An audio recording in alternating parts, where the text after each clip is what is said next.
Hello, everybody, and welcome to the Promethean Tides podcast.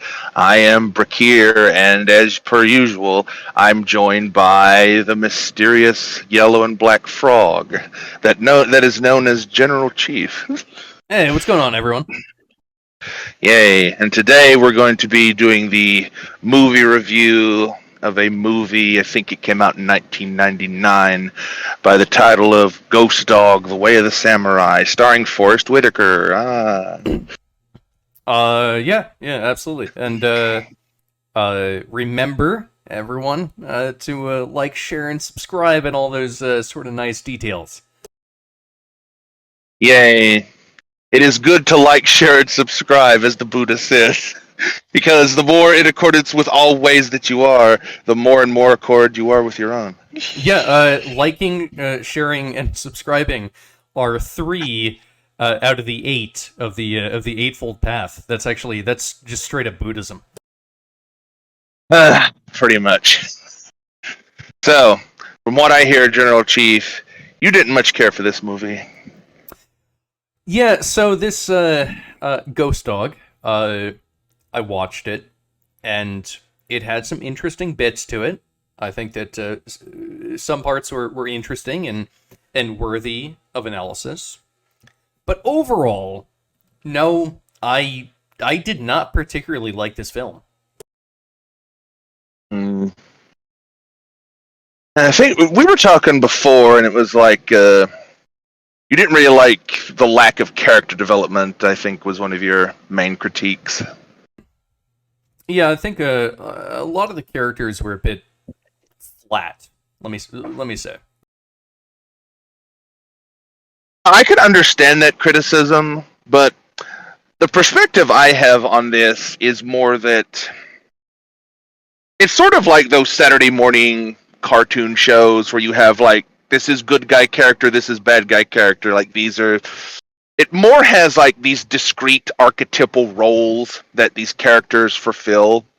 So you won't really see a lot of character development. Everything will seem flat, but the story more unfolds of the interaction between these, what are represented as essential archetypal forces that each of these characters embodies. I see. So what you're saying is that in the same way that Ren and Stimpy kept coming up in the film, which is the Tom and Jerry of The Simpsons, and also like other cartoons.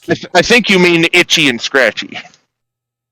Right? Yeah. No. Yeah. Fuck. Yeah. Not Ren and Stimpy. Itchy and Scratchy. That's what the Simpsons one is. Right.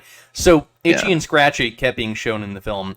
A number of other I guess cartoons kept being shown, and cartoons are kind of famous for being black and white. You have just a clear good guy and bad guy.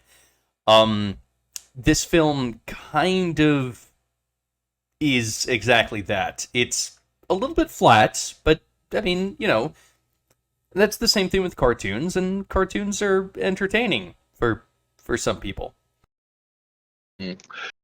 It's funny that you mentioned the cartoons, like that particular character that was always watching the cartoons, and his daughter, the mob boss, and his daughter, always depicted as watching these cartoons. Well, let's go through the movie before we start going into the particulars. Yes, let's do that. So how does this movie begin? Basically, it begins by introducing our main character, Ghost Dog, and he's reading from the Hakagori book, The Way of the Samurai. And he does this throughout the movie. He reads these various passages from this book of the samurai. And you learn very quickly, it's introduced, that he is like literally a modern day samurai that acts as a mobster's assassin.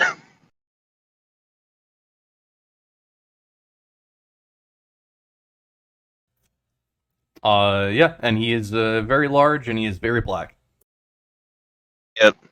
Like, the first scenes that you see are just like him reading from the book, and then he's preparing all his implements. And he has all this high-tech, super sleuthy assassin stuff, but he always wears gloves, and he hijacks these cars, and he uses a different car and vehicle for each one of these jobs that he does. And he always puts in a different musical CD as well. Yeah, this And he's driving through the city and looking around, and he's moving through the city, and it's like these slow, methodical, plodding. He's never says anything while doing this. Yeah, this guy, he loves committing Grand Theft Auto. If I were an owner of a vehicle in this particular city, I would be very, very, very upset if this guy stole my vehicle. But I guess he doesn't really give a shit because he has a different code than most people have. Where I guess within his code, stealing property is like totally chill. Well, I don't know how deep we should get into parallels with that. This is going on YouTube after all. But I will say that everything he does is like very ritualistic in nature. He always has a very razor sharp plan to execute these hits. Yeah, absolutely. He has a plan, much like a sociopath would have. In order to achieve my goal, I have to steal a $80,000 Jaguar, just for the fun of it. Because, fuck it. I'm totally willing to steal people's personal property in order to achieve the aims of my master, even when I end up having to go against my master, because that's just how it works. Fuck yeah. Grand larceny. Let's go. That does kind of bring up an interesting contrast. Like, you notice he always steals like a luxury vehicle. Like every single time, it's a luxury vehicle. It's like over $80,000 car. It's a Mercedes Benz, or it's a Jaguar or a Mustang. Yeah, well, he's got to have the nice shit, of course. Yeah, pretty much.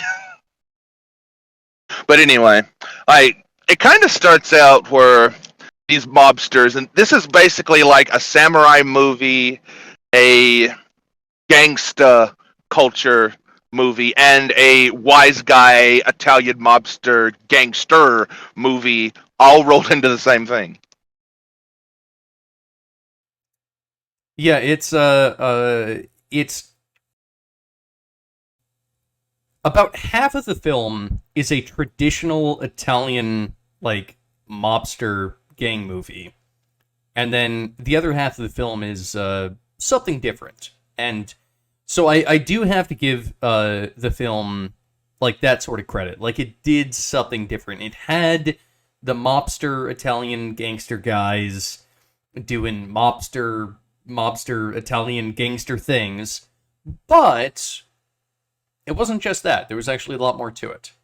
So that had a bit of depth. Yeah, and occasionally the quotes will come on the screen, quotes such as, like, after he kills a mob boss and finds, like, Handsome Frank, the name of the character that he kills, like his first hit that you see in the movie.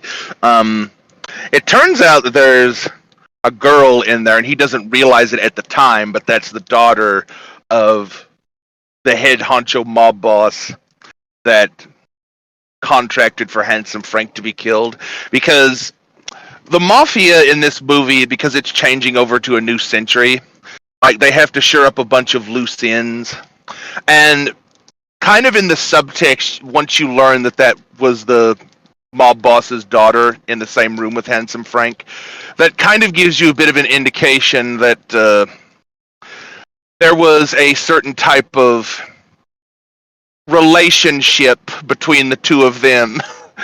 And his daughter is, like, the actress is obviously of age, but his daughter, I get the sensation, like, the character of the mob boss's daughter is someone who is not of the proper age to be engaging in a specific type of relationship with Handsome Frank, if you get my meaning. And the mob boss probably knows this, and this is more of like a quasi-personal thing. It's like, I don't want that old son of a bitch with my frickin' daughter, so take him out. Yeah, I mean, be her 17 or 23, you probably wouldn't want your daughter to be having sex with the Handsome Frank character. Even if we go with the angle that she is of age, which I don't think the movie actually portrays that, in my perspective. It doesn't say anything about her age. It doesn't explicitly say it, but in like the narrative and the subtext, it seems as though she is not of the proper age. But even if we go with the angle that she is of the proper age, it's kind of like, I don't want my daughter associating with him. That could still be like the key motivating factor for him. But there's also like, it's quasi-personal, but there's more of a business aspect to it, because the mafia is kind of changing and the world is changing around them, and they have to change with it. So Handsome Frank is depicted by this older actor that's kind of like mid to late 50s at the very least. So it's just like, he's like the old way of doing things, and they need to move forward into the new century, like they say in the scene between the mobsters. So they need to like update their plans and progress going forward. So his services, for lack of a better term, are no longer required. So that's all she wrote. He sleeps with the fishes. Yeah, so Handsome Frank dies, and the main character, the ghost dog, is the one who kills him. Yeah, and then the mob, he doesn't realize that it's the mob boss's daughter, but she is like, She says, "Did my father send you to do this?" And then he's like, suddenly realized, like, oh shit. So, and he notices there's a book that she threw on the floor. It's like a book of Japanese folklore. And she says to him, like, you should read that sometime. It's a good book. And he picks up the book and he leaves. So, my first question here is, who is it that ordered the hit on Handsome Frank? I think the character's name was Tony, if I remember correctly. That's Ghost Dog's like shogunite master in like the samurai context, you could say. Because shortly after that, it's like there's a quote that comes on the screen, and it says, if one were to say in a word what the condition of being a samurai is, its basis lies first in seriously devoting one's body and soul to his master. Not to forget one's master is the most fundamental thing for a retainer. And yeah, he's the retainer. Ghost Dog is the retainer. Yeah. So he's acting as the samurai for the shogun in this context, which is Tony the mobster. Right. So this entire film, it's basically it's based off of the Hagakure book, right? Yeah, basically Way of the Samurai. I sent you some links in the DMs for the historical context behind that. But it's based off of the Hagakure book, The Way of the Samurai. Now this is a book that exists, and a lot of the passages that are shown in the movie, they all actually exist in this book. And what this is what I think. There's a lot of wisdom to be had from the book. The book is like super chill. But they tried to make a movie based off of the book. And so then like people watch this movie and they're like, "Oh my god, it's super deep." But in fact, I don't think it is. I think that the book that it's referencing is super deep, but the film that is attempting to copy the book is not deep at all. It has a facade of depth and meaning, but it really only comes from the references of the passage to that original book. The book is dope. I don't personally think that the film is that good. My perspective on that is like your main critique is like the flatness of the characters, and it doesn't really seem to get very in depth, and there's not a lot of, by way of character development, there's not a lot that really happens from that angle. That's the main critique I get from you. But like I said before, that a lot of this is contextual and interactive, and also it's like this ancient philosophy's way of interacting and interfacing with the modern world in a somewhat, you could say, meta-modern sense. Meta-modernism, yay. Because if you remember, we've talked before, like, it's very aesthetic. Like, all these, like, fundamental forces that these characters embody. It's sort of like the vaporwave aesthetic, where you'll see like a statue of some ancient philosopher floating through this hyper reality grid lines. So in like the modern electronic advanced day and age of like these struggles in the black community, in the city, and the mobsters and organized crime, that's kind of like a hyper real substrate through which these ancient ideas like the code of the samurai can just float through with impunity, and these hyper real, hyper modern characters can pick up and embody those, but only in a fleeting, sort of temporary way. They don't really get to like the true depth. It's more of just like an aesthetic representation from a day long past that's this immortal thing floating through.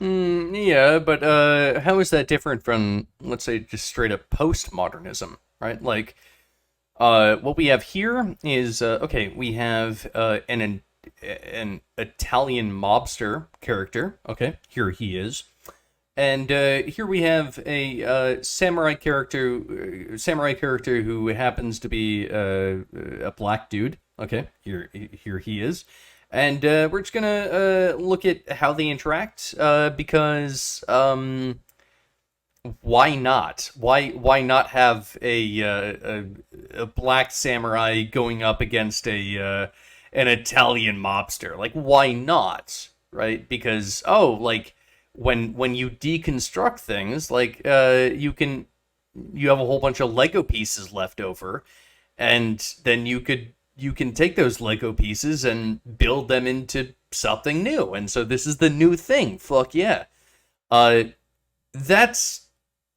That's what I got from this film, and I don't know if that's the best filmmaking, right? Because when I think about like what art fundamentally is, like what is art? What the fuck is art? I think that art is a representation of the human experience. And so, like, modern art, I think, usually is not a very good representation of the human experience, but it can be. And so modern art can be genuine art. I just think it isn't usually. But when you're talking about this movie, I mean, I think that, I mean, how many just stereotypical Italian gangsters have you actually met that are just completely two-dimensional? Just, yep, stereotypical Italian gangster. That's what they do. They're Italian and they're a gangster. Boom, that's it. That's their entire personality. And then you have this black guy, and he, you know what? He's more than two-dimensional. He's actually three-dimensional, right? He's a samurai, but he's also black, and that's his character. I just I think that it's a little bit flat, honestly. Like that's not. It doesn't make for an interesting movie. I think you brought up that what? How is this different from postmodernism? You brought up. I think like the key difference between postmodernism and metamodernism is postmodernism is usually very ironic and denigrating, and it only takes up these things as like a sort of cynical joke, like the hipster wearing a fedora with a katana. It's like a classic internet meme. That's like the ironic, cynical hipster. T.J. Kirk, the amazing atheist. God not real. Prove me wrong, motherfucker. Yeah. It's like that's like really deep biting cynicism and denigration of it. Whereas in metamodernism is very sincere as opposed to being ironic. It like sincerely evaluates these ancient archetypal aesthetic sculptures flowing through hyperreality and seeks to become more like them in a sincere way rather than merely imitating them as a type of cynical poking fun at the archetypes. Yeah. Okay. Yeah, I can understand that. I mean, one is deconstructing in a sarcastic manner, whereas the other is deconstructing in an earnest manner. Yeah, I can understand that. Yeah. So the next scene we have after that is like, you know, everyone is like getting really antsy about this because it didn't go down quite the way that it was supposed to, because the mob boss's daughter was supposed to be on a bus to the shore, like they said before in the previous scene with the mobsters talking. So this plan didn't go completely according to the scripture that they had set out for this. So she witnesses the actual hit going down, and they can't kill her because it's the mob boss's daughter, but there's like this. The mobsters themselves also embody like a type of code where it's like you're not supposed to leave any witnesses. Well, there was a witness, but they can't kill her. So the only witness they can get rid of is the actual assassin himself, and that's just something that by their code of ethics. You see, in a way, they're kind of wedded to, even though they're trying to kick over into the new century and progress, they're kind of wedded to this old mobster's code at the same time, so they can't escape that paradigm. And they're more like cynical about it. Yeah, yeah, I think that the mobster antagonists and the main character, they both subscribe to different codes, and they live by that, I guess, like code of honor. Yeah. Yeah. So then he sends the message to Ghost Dog. It's like, hey, we got a real problem through the passenger pigeon. As I and they're talking like, oh, what is this guy? Why can't we just send him a fax? What is this, a guy from the Middle Ages or something? Why do we got to send a freaking bird? But they end up sending the bird to get him the message. And it's like, hey, we got a real problem here. It's like, oh boy. And then the next quote from the Hagekure book after Ghost Dog receives the message is, it is a good viewpoint to see the world as a dream. When you have something like a nightmare, you will wake up and tell yourself that it was only a dream. It is said that the world we live in is not a bit different from this. And that's, if you remember your Zen Buddhism and Eastern philosophy, that's a very extremely Eastern perspective to have on the nature of the world. Like this dreamlike state. Sort of like the dream of Brahman in ancient Hinduism. That's exactly where it comes from.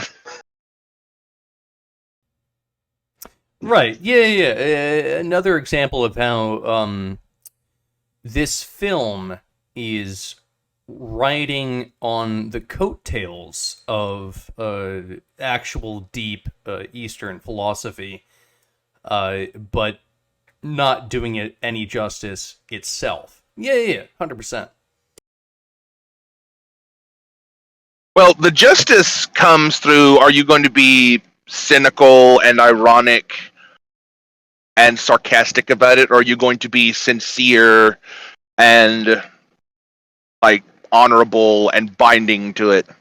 Like which way are you going to go with this? Like the mobsters are always they're playing more on the cynical and sarcastic side of it, where everything is like this really cruel, cynical, murderous joke. And Ghost Dog is playing on like a very sincere side of it, where it's not merely, he doesn't really see himself as a stereotypical mobster hitman.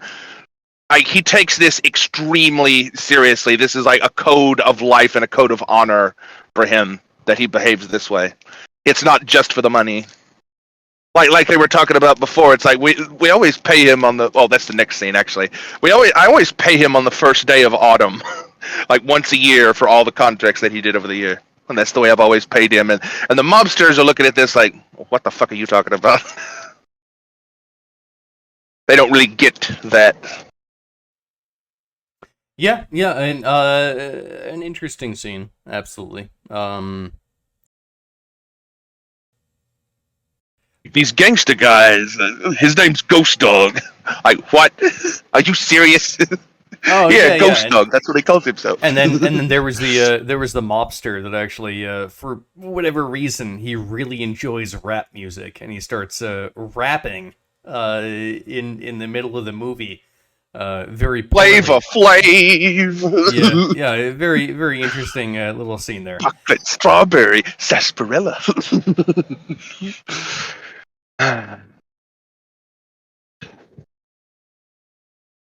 Yeah, these, and before they get to that point, there's this freaking kid throwing rocks at them. They're like, "What the fuck is going on with the world these days?" See, they're always questioning the state of modernity.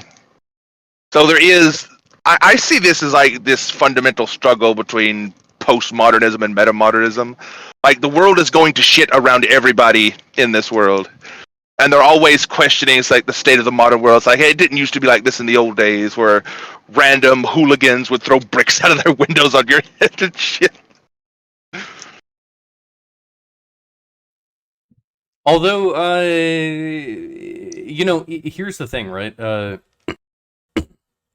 In the film, for whatever reason, Ghost Dog is in a park and he hears some other, I guess, fellow black people rapping in the park. I think this might have been some Wu-Tang Clan influence, but they say they're like rapping and they say 2010 cyborgs with heat vision.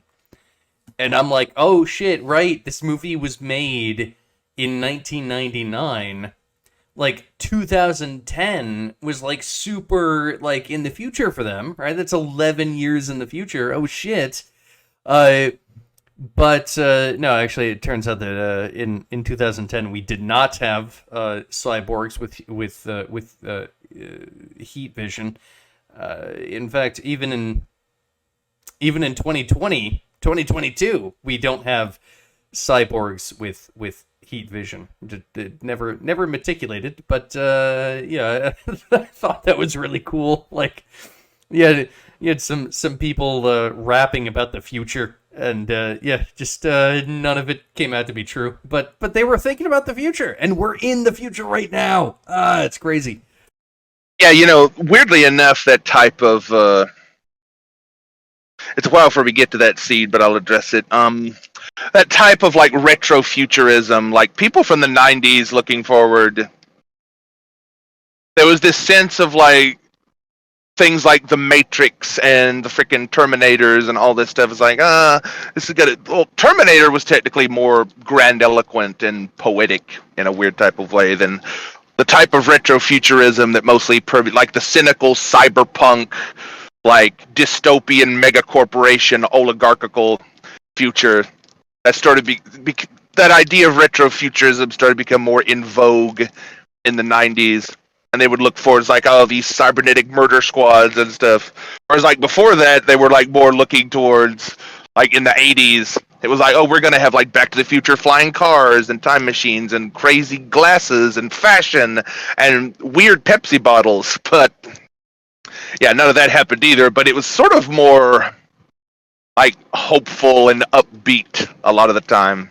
Whereas in the 90s, it started to become really dingy, gritty, and dark, and the cities kind of stayed archetypally the same, but now with cyborgs with heat vision and murder squads. Like, instead of getting drive-by shots, you'd get burned with a cyborg laser eye. It's like, the more things change, the more they stay the same.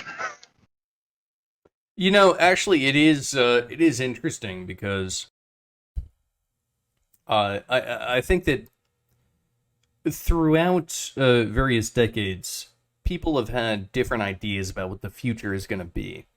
But you know what? In our current decade, I don't think that anyone throughout all of history has been as pessimistic as people are right now about the future. I think that you ask your average person about what the future is, and they're going to say, well, probably AI takes over our jobs, and also, like, the government just continues to be more and more and more in control of things. And Jesus Christ, like, honestly, right now, the outlook of the future is incredibly bleak. Not necessarily wrong, but just really bleak. Yeah. Weirdly enough, in the modern day and age, what you have is like the sci-fi quote unquote future, whether it's utopian or dystopian, seems to, in a weird type of way, have stopped looking forward as much and is now more ruminating about past forms of retrofuturism. Like, how did people from the 80s think the future was going to be? How did people from the 90s think the future is going to be? Now, when we think about how the future is going to be now, it's all this bizarre, corporatist, Elon Musk-esque, big tech-esque, like, you will own nothing and be happy, living in the pod and eating the bugs. The Klaus Schwabian New World Order type of stuff. Well, I think that, honestly, like, people right now, they're very concerned about what the future holds, because there's actually a lot of danger in the forecast, a lot of potential danger. And so I think that, like, there's been a resurgence of historical futurism. Let me say that, right? So, like, people looking back in time at what those people in history thought the future was going to be. Because I think a lot of people, they're like, shit, like, all right, like, how crazy am I being? How hyperbolic am I being? Like, is this just another phase in humanity, or, like, is actually the future a genuine concern that I should be, like, worried about? And in order to understand that better, you look at the past, and it's like, how did the people in the past deal with this concept of the future? So, and it's like, you know, depending on the era, like, some people were, like, very optimistic about the future, and some people were very pessimistic about the future. But I don't know. From my perspective, I think that there's a lot of reasons to be a bit pessimistic about the future in our modern day age. That could be like me just being, like, way too, you know, fucking conservative about things, but I don't know. I think that there's a lot of dangers that exist in the future for humanity. A lot of things that people actually ought to be worried about, and yeah, it makes sense that people are looking into the past to try to better understand what the future actually is. Yeah, strangely enough, getting back into the movie now, we've went a bit into the weeds on this, but I think that was fairly decent observation. Getting back into the movie, the scene where the kid's throwing bricks at the freaking mobsters, and Ghost Dog comes out of the store with a bag of birdseed over his shoulder. And he walks by, and there's this older guy of like nondescript nationality, because he's wearing a hat. You don't really know if he's Asian or not. But there's this other like hoodlum that sneaks up behind him while he's trying to put his groceries in the car and attempts to rob him of the groceries. And this guy wearing a hat in the alleyway that Ghost Dog is observing just spins around and does some kung fu kicks to the guy's head. He's like, oh shit, damn! And he beats the crap out of the guy and he just runs away. And Ghost Dog just observes this, kind of like a neutral expression, and walks on with his bag of birdseed. And then the quote from the book comes up, and this particular quote is, among the maxims on Lord... how do you say this? Now Shige's wall, there was this one. Matters of great concern should be treated lightly. Master Ite commented, matters of small concern should be treated seriously. It's always the little things all around sort of subtly creeping up on you that eventually snowball into some type of disaster. Whereas, like, if you have a matter of great concern, it's taking up a lot of space, it's very big and bombastic. You know where it is and what it's doing because it's of great import. It's like imposing upon everything. So you don't really have to pay as much attention because it will intrude upon your attention very easily. But all the little things you can overlook. One of those little things could very much sneak up on you like some hoodlum in an alley and try to rob you. See, I think that was a fucking brilliant point in the book, right? Like, the book said, things of great concern. You know what? It's not that big of a deal. Things of small concern, you actually need to pay attention to.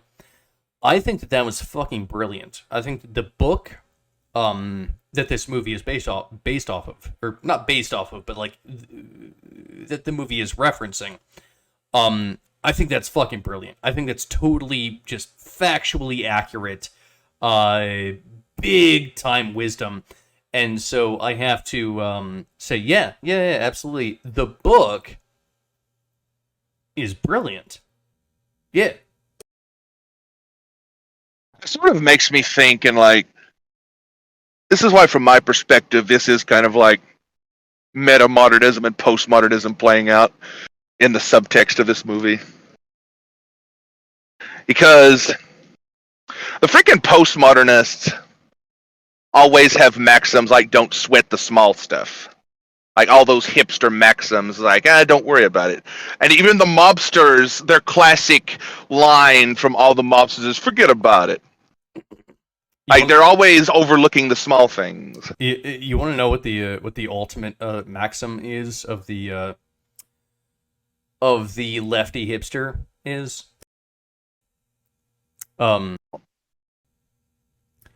If you can't handle my worst days, you don't get to have me on my best days. Whatever that phrase is.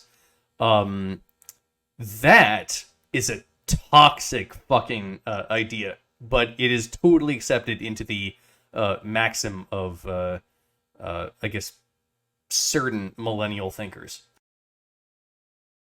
Yeah, like it sort of like goes into collectivism as well. It's like, I think we were talking about this a bit before, but collectivists usually end up surrounding themselves with a bunch of like shifty, like low grade people, for lack of a more eloquent way of putting that.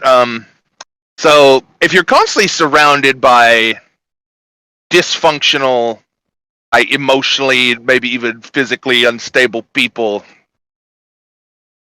it would make sense to have a maxim like that. Now, because if you're in a situation where you're in constant existential dread, and it's better to have other humans around you than like the chaotic and random and unpredictable forces of nature. At least there's a human next to me, even though this human is like bottom of the barrel garbage human, in the words of Edie the Sarkeesian. Or deplorables, in the words of Hillary Clinton. That's more of like a different division. That's like, you don't want to be around the deplorables because they're just evil people that want to take away your welfare and have you starve in the street. So vote for Hillary Clinton 9000. I am a human.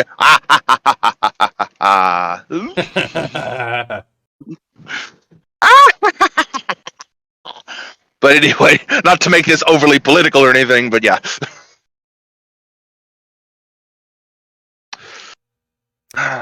Well, right. So yeah, the film references the samurai book a whole bunch, and the samurai book is like totally fucking dope. Yeah, I think that the samurai book, I don't agree with all of it, mind you.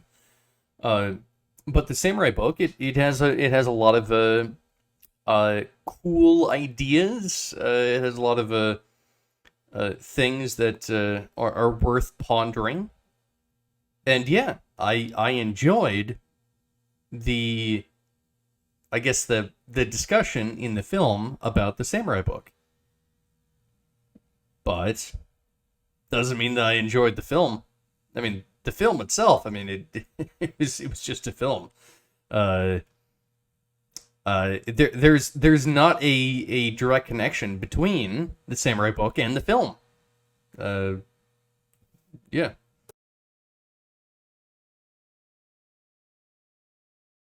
I still tend to disagree with you on that one because, like, for example, in the next scene when Tony is talking to the other mobsters about, like, okay, I contact this assassin of mine through a bird, and they're like, what the fuck, a fucking bird?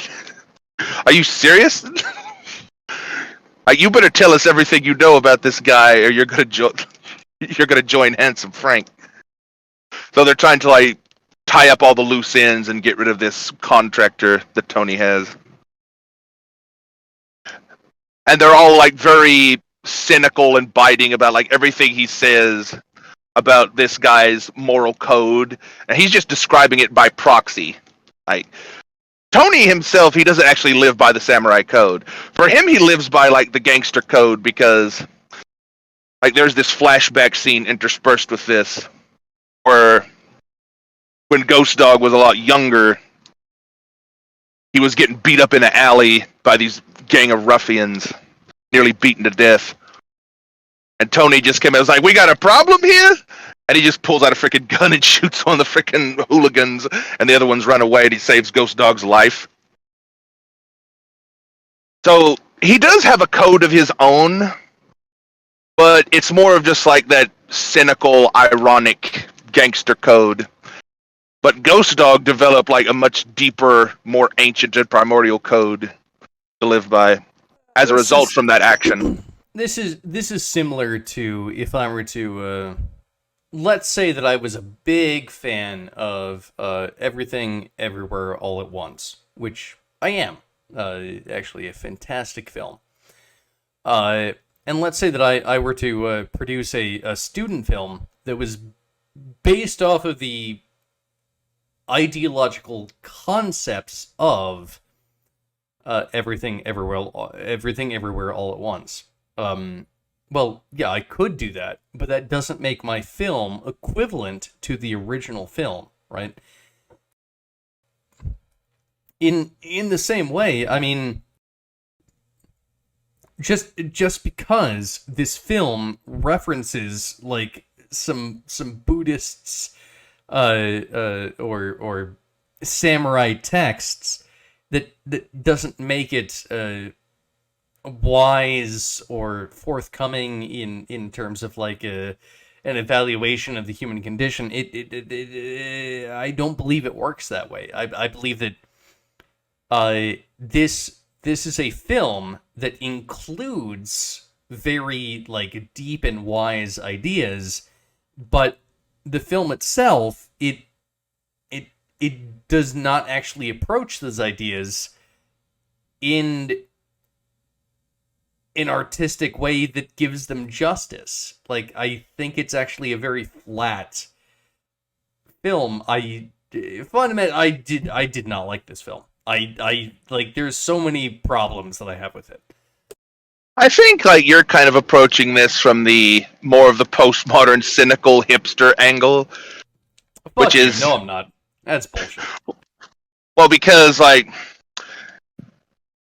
you're viewing this as like a consumptive experience. Like I entertain me, magical glowing box, but we've talked about this many times. You're not as like deep into the philosophy and allegory and symbolism side of things as I am. Like you're much more left brained. You're like much more surface level.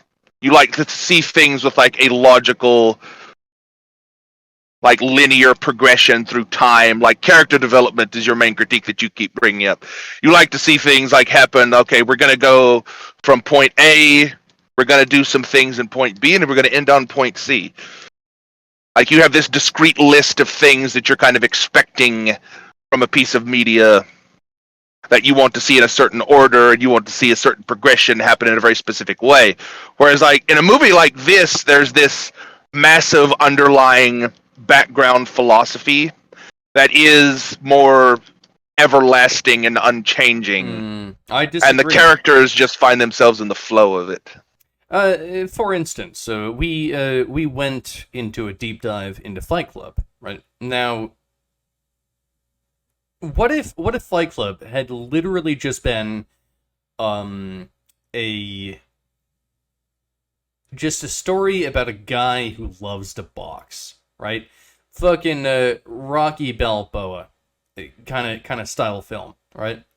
Don't you think that if the main character had just been a guy who just loved to box, that would have detracted from the narrative of the actual film? I think it would greatly. I think it would actually, that thing would have ruined the film. I think that's what we see in this film specifically. I think that you don't have a primary motivation for the main character. I think that you don't have a like an actual let's say questioning of a philosophical framework, right? So if you think about Fight Club, right, the narrator, he has to deal with the fact that, well, he's attached to personal possessions, but those personal possessions are the thing that is enslaving him, and he knows this, but he kind of doesn't know this, and so it's an interesting conflict. Whereas with this, where is the questioning of any particular philosophy, right? There is no questioning of any philosophy whatsoever. It's just, oh yes, the whatever the fucking Japanese perspective is, well, that must be right, and yeah, the main character, he believes in that because that's the correct thing. No, I mean, I find this to be bullshit. I don't like this. This is, in my perspective, this is not a good film. Yeah. I suppose you're entitled to that opinion on it, you know. But my perspective on this is like, I'm entitled to my opinion about your mother's vagina. Let's go. Well, there we go. My perspective on it is like literally in the start of the movie, he basically like kind of lays out the progression and the path of like the way of the samurai is a way of death.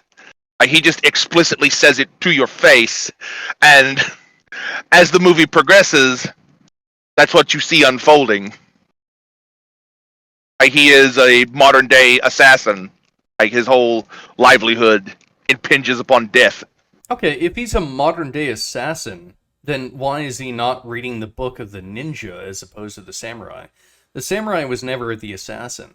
The ninja was the assassin. And by the way, the ninja actually never dressed up in like black garb in order to like murder a political figure, because actually dressing up in black makes you stand out. The ninja would dress up like a farmer and then come up to the stage and go, "Oh man, I fucking love you. Like I'm a fellow farmer. Like hello, political representative. I love you. I'm a farmer." And then stab him in the fucking heart.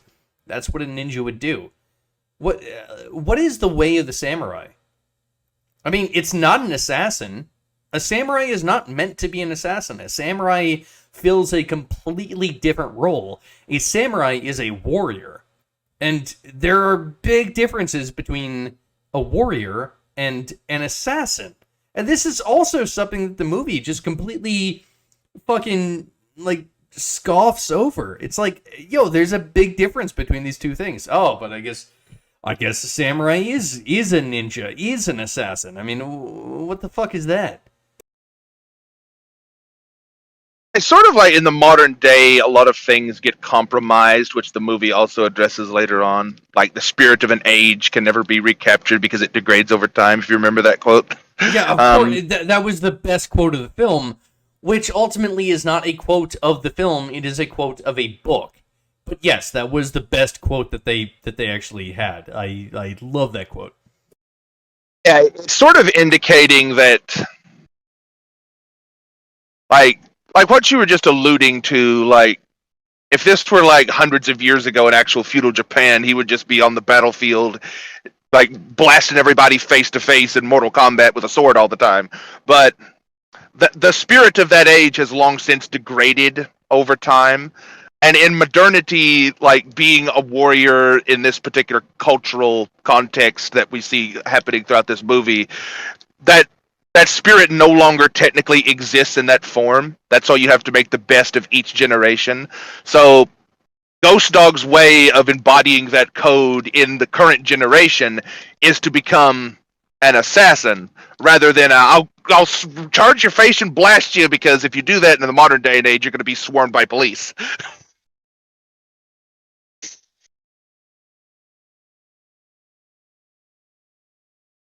So you see, in a way, he is always living by this code. And he has, like, in the modern day and age that he's been brought up and raised in. Okay, all right. What precisely is his code? Well, it's basically the code of the samurai, isn't it? Okay, yeah, but when it comes to the character himself, what precisely is his code? He is loyal to his master, except when he's not, because later in the film, apparently he's not. But he's supposed to be loyal to the master. And then what else does he have? Well, there's not a single time in the movie where he's not loyal to his master. It's like, even when his master said, "Shoot me," he did. But he couldn't kill him because he can't kill, like, the samurai is forbidden from killing their master, even if ordered to. Right. Look, even when that happens, right? Like, it shows that he's loyal to his master, but his master shoots him. So, what is the benefit of being loyal to your master when your master is literally shooting you in the heart? I don't. None of this makes any fucking sense. It's all absurdity. That's like the modernist angle that you have to this, and like with your particular philosophy, dude. It's not modernist. Literally, his master shot him like 3 times in the torso. Like, literally, he got shot by his master. What is the benefit of being loyal to his master within the purview of this film? I don't think it makes that much sense. That's kind of displaying just like how seriously he takes the samurai code, because it even says in the very beginning of the movie, like, if your master commands you to kill yourself and commit seppuku, you do it. Like, if your master wants you dead, they get to kill you. But here's the thing, right? His master, is clearly not a just master, right? The Yeah, because he doesn't follow the same code as Ghost Dog. His code is more cynical because there's a funny thing about this. If Tony had just told him to put the gun to his head and kill himself, he would have done it. But because Tony doesn't realize the depth and true binding nature of the samurai code, he never thought to do that because he's right. operating by like a modern gangster code. Well, whatever. I mean, the point is that this is a guy. He's following, like, the Ghost Dog is following a dude, and he's literally just a dude. It's just this Italian mobster gangster guy. And he follows him He owes him a debt of blood because he saved his life. right, to the point that he dies himself at the end of everything, and this doesn't seem meaningful. Like, he just died, and that's it. Like, there's no importance to it. Like, it's shit. It's shit. There's no redemption. There's no, like, any, like, idea where it's like, oh, like, the original, like, mobster, like, actually found in this process, like, some meaningful life or whatever. Like, literally, it was a sacrifice, and it was a sacrifice that meant nothing. Like, the main character died, and then what happened? Nothing happened. Did anyone change their mind about anything? No. Did anything happen as a result of the death? No. It was just he chose to die. Well, great. Yeah, I mean, fantastic. Oh my god, it's an amazing story. The main character decides to die for the fun of it. I don't know, man. This is not a good story, in my opinion. Well, this is more of a story that kind of like displays the philosophy itself. Like what I was saying before, the philosophies are eternal, super permeable, binding archetypes. And so, technically, the redemptive aspect of this is that he dies, that he was so serious about the samurai code that his life was forfeit to his master. Literally forfeit to his master.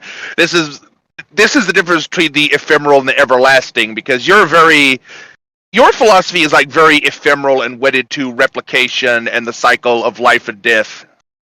Whereas these philosophies are like eternal binding archetypes that in of themselves, they're not replicators, they're not mortals. They don't behave like a biological replicator would. They're deeper than that.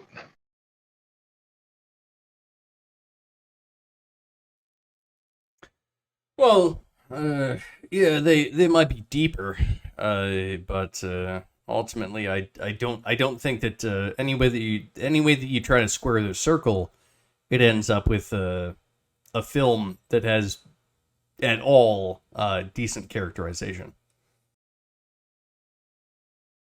I would actually somewhat tend to agree with that, but like I said before, it's kind of something. It's like it kind of requires you to have like a more philosophical mindset and background going into this.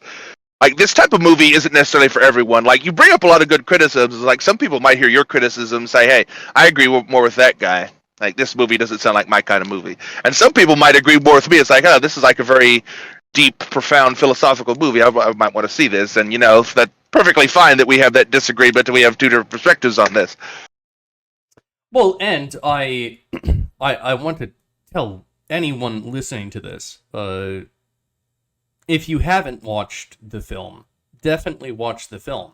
I mean, it's watch it, watch the film, and there's a very good chance that you end up agreeing with me, but there's also a very good chance that you end up agreeing with Breaker.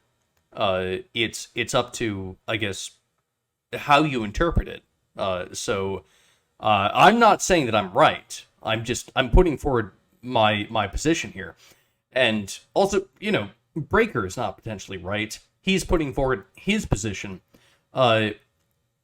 Anyone listening to this should just watch the film. I think that that's something that you and I can both agree on. Correct, Breaker? Pretty much, yeah. I would certainly recommend this film. Yeah. I would definitely recommend watching it, even though I didn't like it, even though I find problems with it. I think it's definitely worth a watch, just for the sake of, well, it is kind of a contemplative film, at some point. Yeah, and don't forget the scene where, like, we've... Are we still sticking to the scenes, or are we just, like, flexing and flowing in our opinions now? No, I don't think that we're just talking about the film, I believe. Yeah. I also remember the interaction between Ghost Dog and I think her name was Millie, that little girl that he meets in the park. And she's like showing him all of her books that she has in her little bookcase. Okay, so I will say this. When it comes to the film, these are the two things that I liked. Number one. Well, the French ice cream guy is there too in that scene. Right. Number one, the relationship that Ghost Dog has with French guy, I really enjoyed because at like 10 different times in the film, the Ghost Dog will go, "Oh shit, I think this is dangerous," and then French guy, having no idea what the fuck he said, will go, "Yo, bro, I think this is dangerous." And they often say basically the same thing, except the French guy says it in French. And so, like, that's the like they're vibing, right? Like they're on the same wavelength. They're like they're thinking about things in the same way. They're determining, okay, this is a dangerous situation. This is not a dangerous situation. Blah blah blah. They have a lot in common, and even though there's like a massive language barrier between them because one of them speaks English and the other one speaks French, they totally vibe, like 100%, like vibing with one another. And I thought, you know what? That's actually like a fantastic demonstration of, I guess, male friendship, right? Because when it comes to male friendship, you actually, I don't think that you need to have like strict ability to talk to one another. I think that even something as simple as just like vibing, you know, like I speak English, you speak French, I think that is actually enough for a male friendship, which is very different from the requirements of a female friendship. And I found that to be extremely interesting and something worth talking about. Yeah, I think I mostly agree with that, and we'll probably go over that a bit. Yeah, and the let's see, the other thing was that I forget the other thing. You go ahead, Breaker. Okay, we'll go over like the male friendship aspect that you were talking about now. You'll notice this type of thing, it's kind of like a trope in certain Asian fiction. You'll notice this in certain kung fu movies. This type of thing will come up where there'll be two characters that don't necessarily completely understand each other, or even they might even speak different languages altogether, so they don't understand each other at all. Because in ancient China, and a lot in Japan too, a lot of people don't remember that Japan actually had like separate dialects. It still technically does to this day, but it's kind of more uniformed and evened out over time. The more like social interactions have been improved by all like the transportation systems and people moving around more, so over time the language kind of settled into like one specific Japanese, language that they could technically all understand people from different parts of Japan, but they might have different like phrases. Like someone from Northern America might have a different catchphrase or figure of speech than someone from Southern America, but they can still understand each other. And a lot of that comes to like the emotion. It's like if you hear like a figure of speech like "dag nabbit," you might not know what "dag nabbit" means, but you know it's like this is obviously a negative thing. So I don't really have to know 100% what that means to know that this is something negative. And that gets like really subtle when the language barrier gets like really robust, like it is between Ghost Dog and the French ice cream merchant. He's Haitian technically, so like the language barrier is just absolute. Like he doesn't understand French, and the French guy doesn't understand English, but it's like what you said before. It's more of like their general attitude. Like the French guy is like the bubbly, effervescent, like happy guy that's always talking about. He's very emotive and expressive. And Ghost Dog is like a real contrast to that. He's very like brooding and quiet and secluded. But like in that deep, like emotional resonance between the two, they have the same exact observations about numerous things in the scenes that they're together in the movie, and neither one of them realizes this linguistically and logically on like a top end level. It's like really bottom up, really organic, the relationship between the two of them. But they also they both play chess, and Yeah, this is my interpretation of the film is that this is the way that they best communicate. They play a game of chess, a game of chess that seems to be going on for like a year, right? Because like he shows up to the ice cream stand and he moves a piece, and then the French guy moves a piece, and then like who knows when we'll be back. But like it's like a very very very long game of chess that they're playing, which I totally respect. I mean, yeah, that's what they do, and I think that it'd be good if more people played chess that way. you know, there's a theory, and this would be a whole can of worms, possibly for a completely different show. But there's a theory, a philosophical theory, called the Homo Ludens. Like if you're familiar with Hideo Kojima and games like Death Stranding, especially exemplifies this, where it's a very deep thing where humans, like human social interaction and even the origin of language, it could be argued, comes from play and games. Because language itself, even the language we're speaking right now, is like a really subtle game with a bunch of extremely convoluted rules. But there's this fundamental bottom-up anchoring in language that's beneath the actual words. It's more emotive, expressive body language. Like I think something around like 80% of human communication when humans are actually talking face to face is nonverbal. And the language is just the top cream of the crop outgrowth from this huge emergent bottom up process that manifests in this very articulate, abstract, logically precise way. Just like the game of chess that Ghost Dog and the Haitian ice cream merchant are playing. Right, the game of chess is like at the end of this massive road of emergent evolution through millions and millions of years that culminates in this like grid line, deadlocked, perfectly concise logic. Technically, the chess game that they're playing, I think, is like an allegory for like a supra transcendent language of just like pure logic that they can both understand how to play chess, even though the language below that of their actual spoken language doesn't even match. They're still like this superordinate top-down ultimate logical language embodied in the game of chess that they can perfectly understand. It is very interesting that you can play chess with an Italian or a Chinese motherfucker, and you can play that game.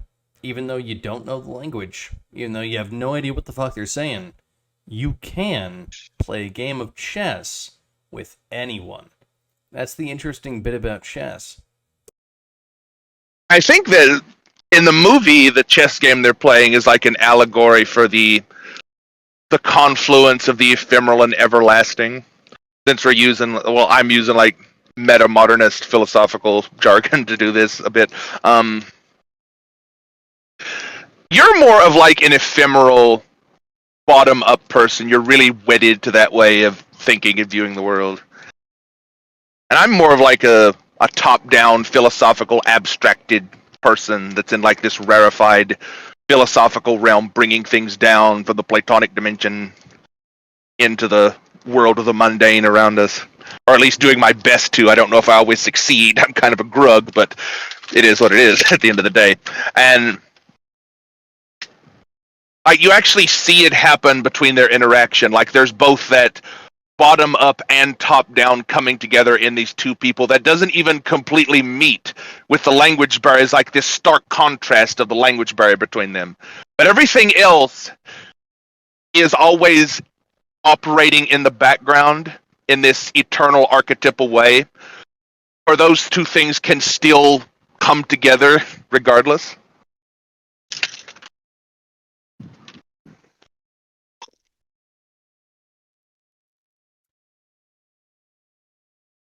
Yeah, absolutely. I think I would have to agree with you. Yeah, and don't forget about the scene with the little girl where she's showing the books and he starts reading Frankenstein. He actually skips to the end of Frankenstein, which I think is like kind of a bit of subtle allegorical foreshadowing for the movie. Like he jumped from the rafters into the sea and faded away and disappeared in darkness and distance. The monster Frankenstein.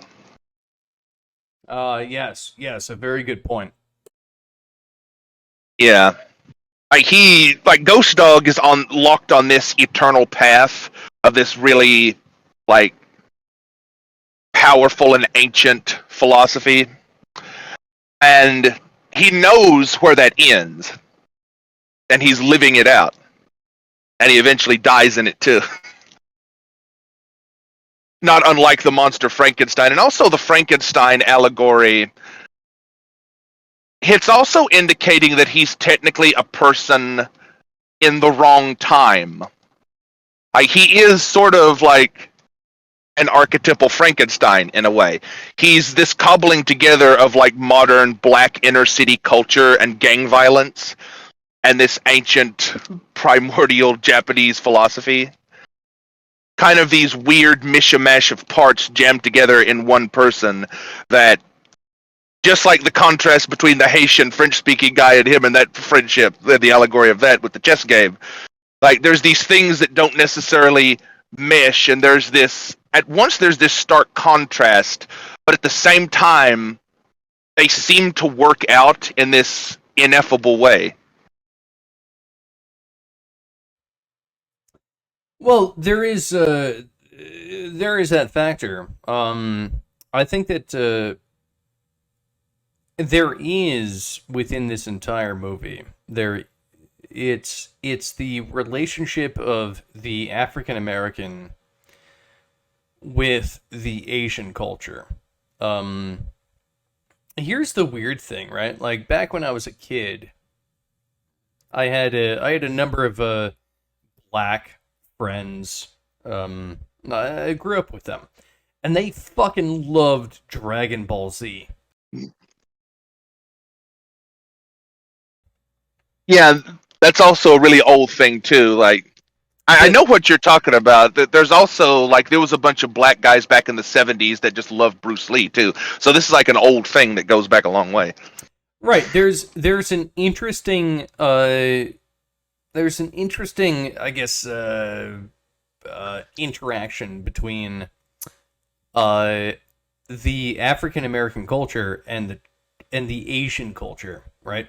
And I think that part of why it is that the that like black people fucking love Dragon Ball Z so much is because ultimately they have a chaotic culture that they come from, and something like a Dragon Ball Z, something that is specifically, I don't know, Japanese, something that's specifically Asian, it offers kind of like a more stable culture.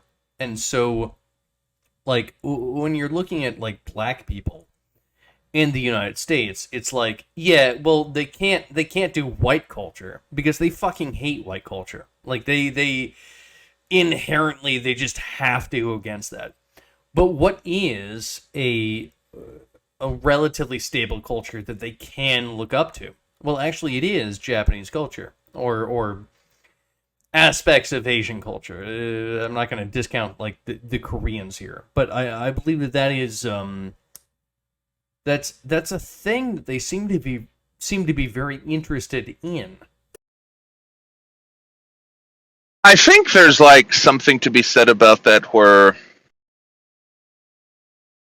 to put this as politely as possible, like, this is like a known thing about the African American communities in America. There's like a really high propensity for fatherlessness. And I'm not saying anything that no one doesn't already know. I think that kind of like gives an avenue for Asian culture in a way, because there's this notion in Asian culture of the sensei that is at once this patriarchal figure, but they're kind of like a transcendental patriarch that's even in a higher position of honor and respect than even your own biological father is. So there's that element, there's like this tether, this frayed end of Asian culture represented by that I think a lot of African Americans can notice that and reach out and grab it, and then comport their lives with a certain type of physical, spiritual, mental discipline through something like martial arts that is sort of like a transcendental father figure instilling the discipline and masculinity into them, where their own actual biological father would be absent from the equation.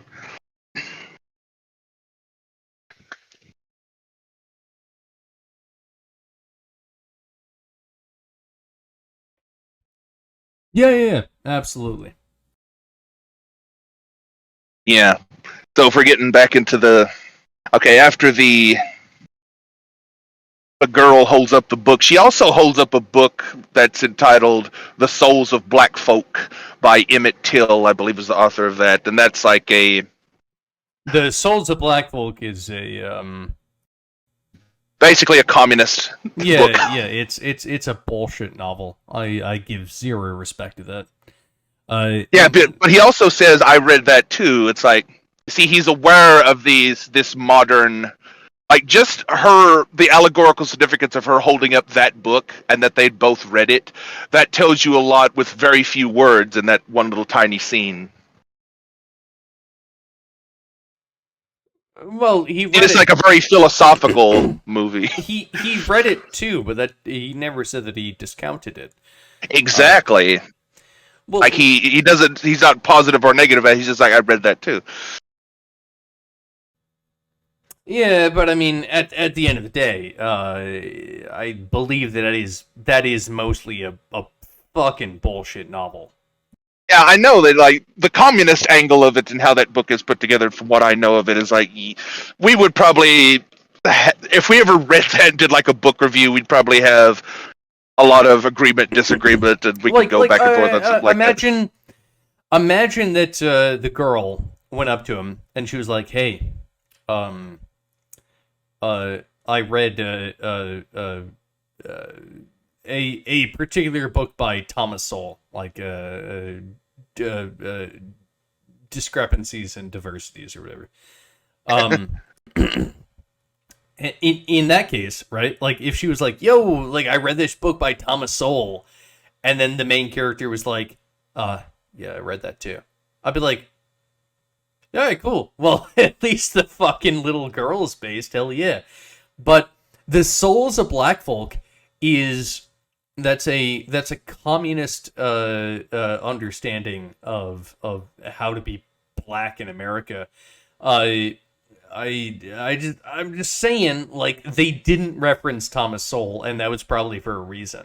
Like, even though Thomas Sowell is probably not just the biggest brain black person that exists in America today, but he's potentially the biggest brain person in America that exists today, right? So, I mean, yeah, I would say this movie is sort of like this more leans between the polarities of collectivism and absolutism, and it kind of subtly neglects individualism in many ways, unless you know where to look. I think that's probably one of your like main sticking points of your criticism about this as well, when you think about it, because like Ghost Dog has this ancient absolutist philosophy that is just like cut and dry. This is how it is, and there's this contrast represented by these black inner city folk and the little girl Millie with the Souls of Black Folk book that's like the collectivist, we are the black race type of thinking. So it's showing a contrast between those two types of things that are it's not just superficial, it actually permeates the actual characters themselves. Like just the simple line that Ghost Dog said, like, I read that book too, lets you know that's like there's this polarity between collectivism and absolutism is happening here. And most of the individualism is kind of exemplified in the French-speaking Haitian guy. That's just this marginal character that no one understands what the hell he says. He's sort of like the sideline, proximal, marginalized libertarian archetype in this. And he's also French, which, if you know anything about French and libertarianism, that's kind of a thing. Well, and he's a business owner too. He runs his own ice cream truck, so he's like the entrepreneurial individualist. But no one understands him. Like, individualism is kind of weirdly marginalized in this movie because it's kind of giving you like a focus on collective and absolute. No, actually, that's a very good point, because I found the Frenchman, the French ice cream peddler. I found him to be the most sympathetic character. I liked him the most. He's just trying to sell ice cream, bro. Like, I liked him a lot. He's the individualist entrepreneur, and he also, if you remember, he also is packing heat too. So that's doesn't get more American libertarian than that. Yeah, fuck yeah. No, I actually did enjoy that character. He was probably my favorite. I liked him more than I liked him much more than Ghost Dog, because from my perspective, like, you know, Ghost Dog, he was behaving irrationally, but the entire film, French ice cream peddler man, no, he was behaving rationally. He was on the game. I enjoyed him the most. Which is weird, because immediately after this, like, the stark contrast of Ghost Dog's absolutism is also strangely out of place in this world. It's like, there's all these collectives, like the black community and the crime-ridden city and the gangsters. They're all like these little collectivists, all like jockeying for positions against each other. And like Ghost Dog is this ancient absolutist, and the ice cream man just wants to sell his ice cream and be left the fuck alone, and no one understands him anyway. So both the absolutist and the individualist are marginalized in different ways, and it's more like the central confluence in this movie happens with a bunch of different collectives with different aims and goals and interests that are all fighting each other. Like the kid dropping the bricks on the gangster's head from the window. It's like, I don't know what's happened to this world. The central conflict comes from the apparently demonic influence of the Italian mob. Apparently, literally every single Italian mobster is a flat 2D character that wants nothing other than to destroy the protagonist, because, well, they're the antagonist, and so we know what they want. They hate the protagonist, period. We're not necessarily given fantastic reasons as to why they hate the protagonist, but goddammit, they do hate the protagonist, and that is the film. Uh, Yeah, and the capstone to that seed between Millie and the Ice Cream Man and Ghost Dog and all those characters, and where he saw like the rappers in the background were like this a very it's very Asian storytelling thing. This goes back to like Spirited Away, where you have this like weird lull where things are happening around the character, but the character is just sitting silently, like soaking in the world around them. And the capstone to that whole scene was another quote from the book, which is, according to what one of the elders said, taking an enemy on the battlefield is like a hawk taking a bird. Even though it enters into the midst of 1,000 of them, it gives no attention to any bird other than the one that it is first marked. And that's like pure absolutism embodied. Yes. Actually, a brilliant phrase. Again, something that came from a book and not the movie. But something else that was quoted in the movie but originally came from the book was it is said that what is called the spirit of an age is something to which one cannot return. That this spirit gradually dissipates is due to the world's coming to an end. For this reason, although one would like to change today's world back to the spirit of 100 or more ago, it cannot be done. Thus, it is important to make the best out of every generation. I just fucking I believe that is true. With that, unless you would like to say anything else about the film, perhaps we could leave it at that. Well, there's more of the movie to go if you wanted to go through the rest of it, but I'll leave it up to you. Well, if you're gonna leave it up to me, I didn't like this film, and I don't want to go through it any further. Oh, I suppose that's a good place to end it now. Maybe I'll do like a standalone essay or something. Oh yeah, absolutely. I would love that. And yeah. Well, okay. With that, I suppose that we will leave that there. I apologize if I just completely misunderstood the film and like everyone is like, yo, you're a fucking asshole, like fuck you, General, like Breaker is 100% right. That is a distinct possibility. Maybe I'm the asshole, maybe I just didn't understand it. But since we're leaving it at like the halfway mark of the movie, we might, if people in the comments or some people of our fans that I know are probably watching this, like Mr. Super Mario, you Super Mario son of a bitch, we could do like maybe a part 2 to this where we finish it out in the future. Well, we certainly could, I suppose. But at the end of the day, yeah, we'll leave it there. I'm not opposed to picking it back up and further discussing it. I guess for tonight, I think I'm done talking about it. I just, personally speaking, I didn't like that much. I'm sorry, guys. I didn't like it. But yeah, with that, peace out, everyone, and have a good night. Later, Gators. Ah.